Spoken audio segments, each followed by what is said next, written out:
Dabi. Abataga mari him no gana do kokoro no do baka. Owo acha mota ka elige mo. Chief na again na kana ku poster. Owo ta. Aneli mine on the 18th of December. Wake up here was 17th of December. They lay here the next day 18th. Ebe. Okrimba wishi abawala mi ishi.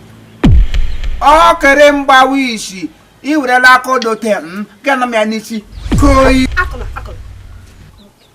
odote ha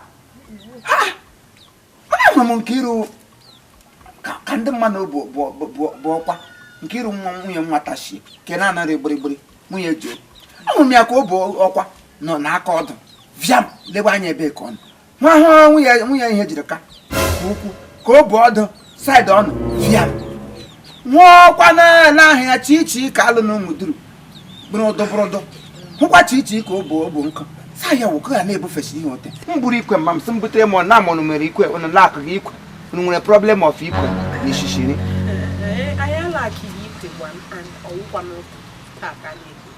hei ezinụ m anya mma na-amụta ka esi agụsa mbọdụ ọwụ ihe ọjọọ jọgburu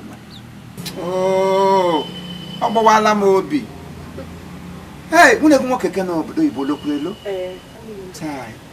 Hey, na anwa amana m. No don. Anwa amana m ihe mbu ni isi odikwa ni easy. Ọ dị easy o. Chief. Chai. Ota o. Oji. Ị ga-aganye m onwe gị nsogbu. Hey. Mgbe ebe isi elu ọnwụ si ga-enye tụkwa m ọjị. Ma jaji ụlọ ndị agbata obi anyị m ga-eri ihe nga ọ na-ele na nga m ga-eri ndị m asọ aka ma nga m na-aga m jụ na ụrọ nga aga m eri eri nga ọnụnụ nga anyị ụlọ ọnụ nwere relation onye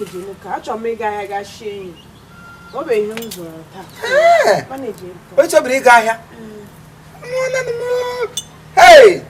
ya ọmụmụ ihe ndị ụlọ anyị ekwuru m ekwu ihe agada awụ mmadụ matin ụlọ anyị na ụmụ ya batara ya nwere ụtọ narị ke ewu ka ọma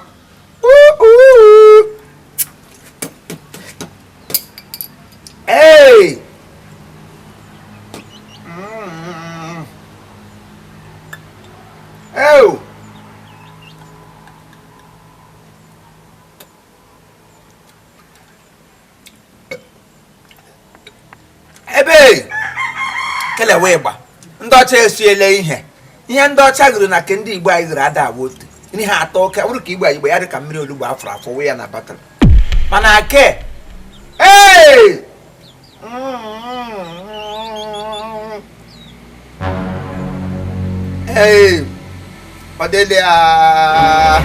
Odelia nne mami fama mama mwesente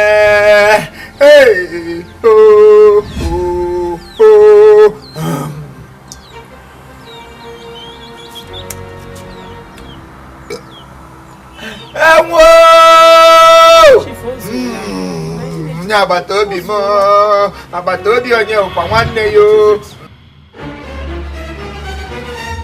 ya nwere nwoke nke na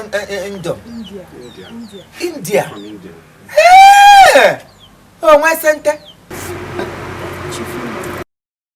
Chifimo? Oh, me now, Chifimo! Have you seen your comedy in India? I know. You're trying. Oh, you want comedy? Yeah, I've been seeing Oh, you let me. Yes. You watch me under there. Oh, Oh my God! You're very funny. Oh, don't thank worry, I will be with you very soon. Alright? Okay. Yeah, thank you. Then pity nego ngono I mazi obode. Olive come by. Eh. Olive why? Okay, na jo we chere pe. Mba wo de sa ihe ọjọọ wasem taa elede agbo nne m ugbu a biko unu to itige nwanyị oge a na ada wo kwasị ụmụ nwanyị na-aba menopause ụmụ nwoke makpụrụkwe n'ime menopause ka ụmụ nwanyị menopause ka ụmụ nwoke kwanụ women pause amakpụrụ ha na nga amakpụrụ chana so te mmụọ unu tari unu bịa side ụmụ duru ụmụ nwanyị wụsa ụmụ nwanyị ma ndị dị nwa n'aka ma ndị ụmụ agbọghọ ma ndị ọwụdụ sọsọ ụmụ agbọghọ wụsa Cordelia, ihe gworo. Hey, Celine akwa helelo. Celine, ha batapa. Ha ni le lotisha. O Celine elulo. O lu obe de leta ma shigba gbole. Mu le nwa ika lo no ma akapa. Lola, otosi ya gbaru na nke ndị nwanne. Hey. Dede go kwani kebi owe. Ha ni le lotisha. Keje okuna. Ha ni le lotisha. Hey, ndị ka America ga helu elo. Ha ni le lotisha. Hey! Kinya mo to bottle. Nganda America alu bata. Ike meziri m bottle na boss biko mu kem ja la so mmono no good da mmono baby ma o bedo secret m ga ngara ma mmono ezigbo mmono o. Jire kwa no zuru kun non. Na agele ma ka tete ya ihe bustasiri eji akwa ozu no bustasiri na ndị mmanụ rie. O de emene agba ya na mpo.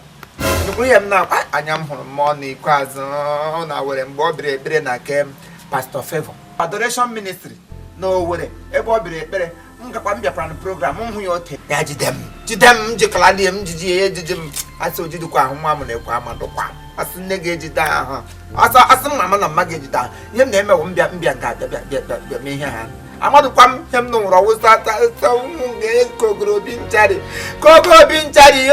za nwaanyị na ọwụ Thanksgiving ka o mege ka ọwụ ọwụ otu ime obi ọchịrị ya chọ ma ọ na-ege ọwụ otu ime Cordelia ihe gwuru the way you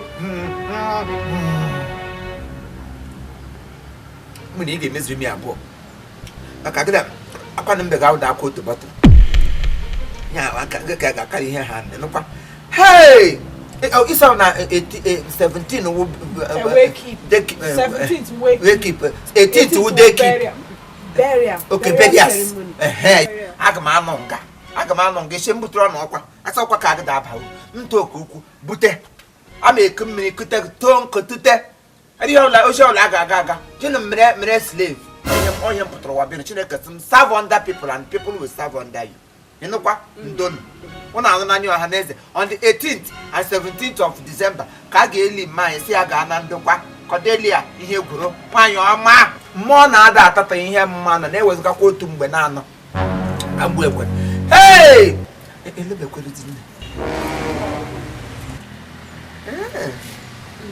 ebere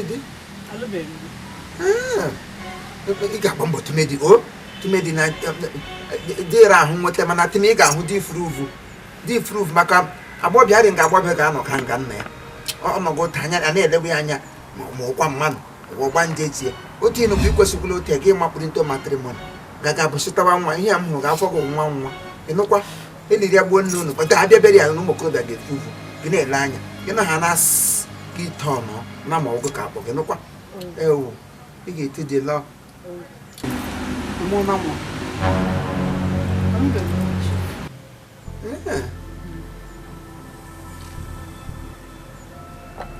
Chief, achọrọ m ịga ahịa. Mana aga m anọ gị elu ka m chere gị. Mba, achọrọ m ịgbachi gate. Ị ga-agbachi gate? Maka ihe ịma na ndị shishi ihe ha pụtachara n'ime main house. Onye ha bụ na dochiri nga n'ụlọ ka elu kọ na ka Chief, ị ga-emewo ị ga-notice n'ọnụ mmanya osisi ọka nke lawa ọkpụkpachi. Ihe mere na ọwụ na ị ga-echere m aṅụrị egwu maka mgbe adị m aṅụ mmụ eji am slow poison ya onye na-aṅụ mmụ ntakịrị etiti ya akpọtu onye ukwu na onye nta bịa ka ya kwagara Cordelia ihe gwụrụ ugwu ikpeazụ ndonu isi sente lụrụ elu sente Come or sente. Ah, sente when she sent a bram shop. You shop away at that coy. He went into the man attacking the major man and another man on my shish. Young was slow poison. Now I'm